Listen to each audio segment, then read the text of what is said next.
আমাৰ বড়োলেণ্ডৰ সেক্ৰেটাৰিয়েটত আমাৰ CM ডাঙৰীয়াৰ কনফাৰেন্স হলত আগন্তুক যেটো অসম বিধানসভা ইয়াত হ'বলৈ গৈ আছে বাজেট সেশন তাৰ কাৰণে ইয়াৰ ব্যৱস্থাপনা আমি কেনেকুৱা কৰিব লাগে তাৰ বিষয়ে আজি আলোচনা কৰি ৰিলেটেড ডিপাৰ্টমেন্ট বিলাকক লৈ ফালে পুলিচ প্ৰশাসনৰ ইয়াত আছে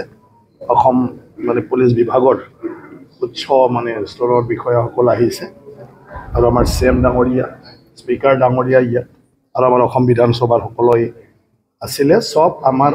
অসম বিধানসভা বহিব পাৰা এতিয়া যি বিধানসভা কক্ষ লাগে এটা সম্পূৰ্ণ সব আমাৰ ৰেডি হৈ আছে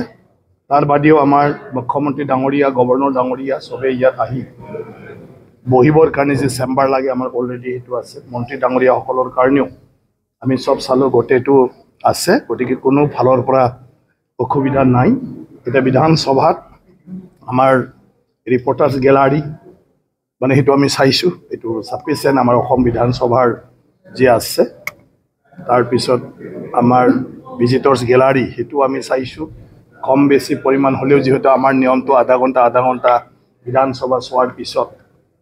সবে কি কয় সিটটো এৰি দিব লাগে এই হিচাপে বহুখিনি আমি বিধানসভা চাবলৈ দিব পাৰো তাৰ বাদেও ইয়াত আহা মানুহখিনিয়ে বিধানসভা চলি থাকাটো চাই থাকিবলৈ বিভিন্ন ব্যৱস্থা থাকিব ভিতৰতো বাহিৰতো এইবিলাক কথা আমি পাতিছো বাকি আমাৰ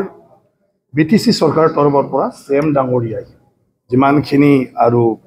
প্ৰয়োজন আছে সেইখিনি এৰেঞ্জমেণ্টটো কৰি দিব গতিকে সম্পূৰ্ণ দায়িত্ব আজি BTC কৰ্তৃপক্ষই ল'লে গতিকে আমি ভাবো যে 17 ফেব্ৰুৱাৰীত হ'বলগীয়া যেটো বাজেট সেশনৰ প্ৰথম দিন আৰু গভৰ্ণৰে সেইদিনা ভাষণ ৰাখিব বিধানসভাত গতিকে সেইদিনাৰ যেটো সেশন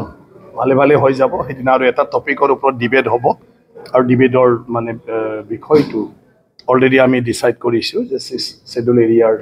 উন্নয়নৰ বিষয়ৰ ওপৰতে চৰকাৰৰ পৰা কেনেকুৱা সাপোৰ্ট দিব পাৰে কেনেকুৱা ব্যৱস্থা